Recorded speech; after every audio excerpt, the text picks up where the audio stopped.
はい、もうこれはですね、ジュディス・ハリスという人の大変有名な論文がありまして、結論から言うと0%です。遺伝子はもちろん子供は親の遺伝子を受け継ぐんですけど、他のですね、要因、環境要因の中で、様々な環境要因はあるんですけど、その中で親の影響というのは限りなくゼロに近いというのが、これが様々な研究を総合した結果ですね、結論されたことで、これがジュディス・ハリスっていう人の大変有名な論文ですね。逆に言うと、親はそれぐらい子供が広い世界の、影響をまんべんなく受けて育っていくように安全基地を与えるということが、とてもとても大事なことだと思うんですね。で、これは大学なんかもそうです。例えば恩師の影響は、大切だって皆さんよく言いますけども、逆に言うと、クリエイティブにしても、サイエンスにしてもですね、恩師の役割というのは、やっぱりその安全基地になって、その人がいろんな人からの影響を受けて、結果として世界中の影響を受けて育っていくってことを見守ってあげるというのが、先生の役割なのかなと。親の役割も先生の役割も結局広い世界につながるための安全基地になる。そういう意味においては自分はなくすもう無視の精神でそういうふうに見守ってあげるってことが一番大事なのかなと思っています。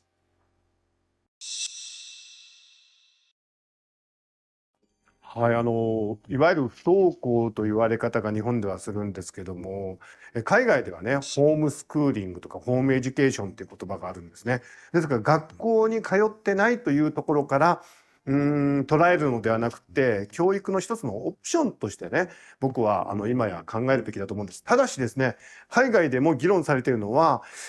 その家庭で学習するってことになると十分な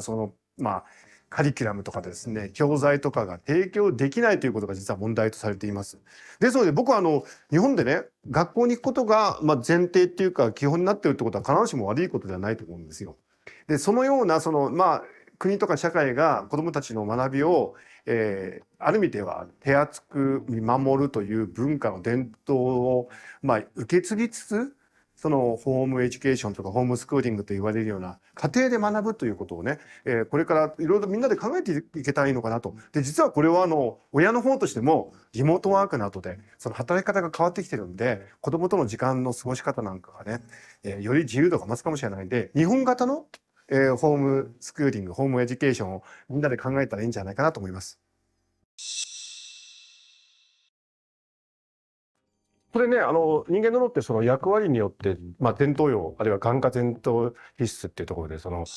役割を受け入れて、それでスイッチングができるんですね。ですから当然、妻、夫、父、母っていうのは役割が少しずつ違うんで、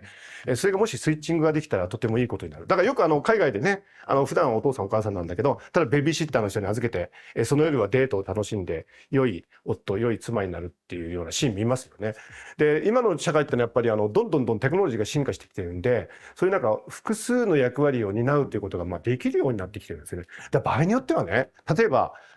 母であり妻であり、でも時にはちょっと女子学生に戻ってね、仲間たちとワイワイキャッキャ言うっていうような、そういうこともできるような今時代になってきてる。それは僕は素晴らしいことだと思うんですね。ただ最後はやっぱり一人の人間なんで、多くの役割を演じてても結局そこが記憶、人格として統合されていくわけですから、最終的には一人のそういう非常にバランスの取れた成熟した人が出来上がっていくというのがとても大事なことかなと思いますけれどもね。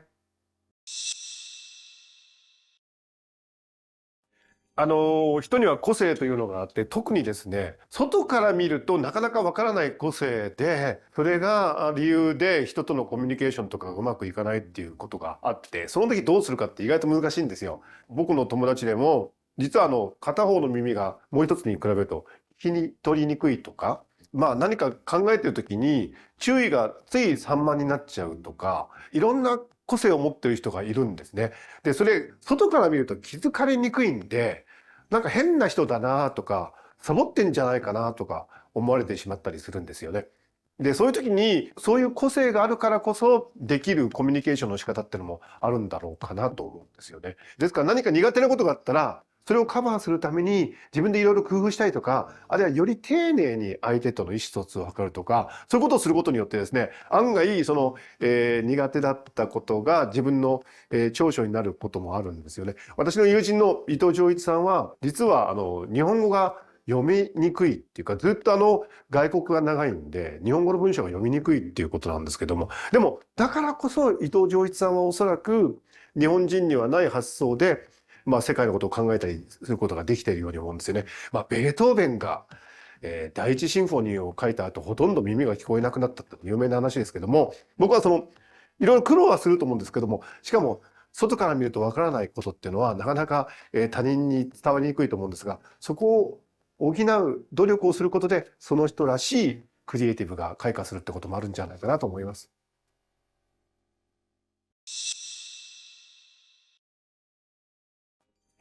SNS はですね、脳にとっては非常に強烈な刺激で、何が起こるかわかんないんで、そのドーパミンっていう報酬系が活性化しやすいんで、依存症になりやすいんですね。また、特にティーンエイジャーとかは、例えば TikTok でね、多くの、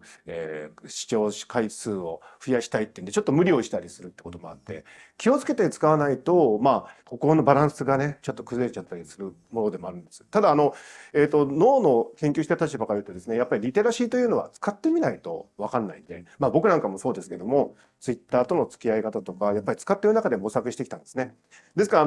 その SNS を制限するというよりは、みんなで SNS のうまい使い方、うまい付き合い方を考えていく時代なのかなって。どう見てもですね、やっぱり人類の未来は、人工知能なんかも出てきますし、SNS が空気のようにあるのが未来だと思ってね。でそんな中で、それぞれの SNS との付き合い方を、リテラシーとして学んでいく、そういう時代なのかなと思います。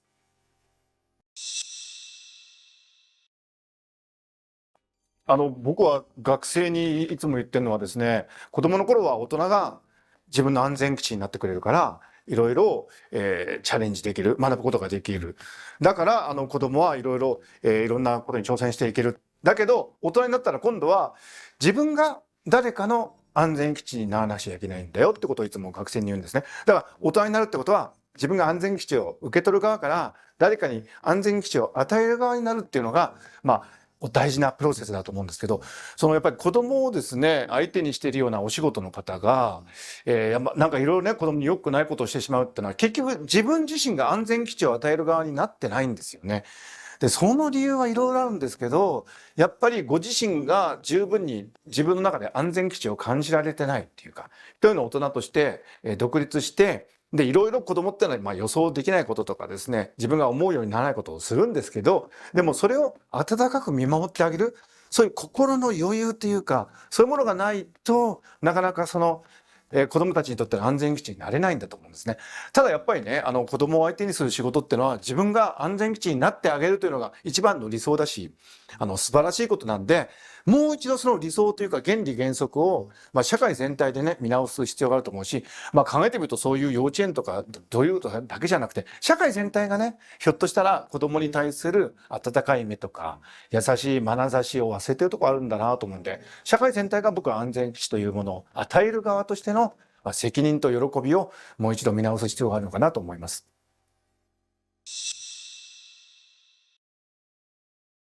それはお父さんお母さんが保護者として見守ってあげて安心していろんなことにチャレンジできると、それが素晴らしい安全基地になるんですね。で、